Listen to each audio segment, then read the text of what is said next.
The Gambia is preparing to get to Dakar for the All Africa Games Women Qualifiers 2015. The event will be held in Dakar from May 5th through 10th, and this is the Gambia female team preparing at the Serekunda West volleyball ground for the competition.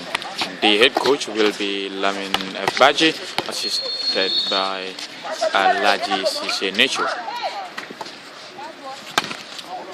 The male team is already in Cape Verde, participating in the main category for the All Africa Games qualifiers.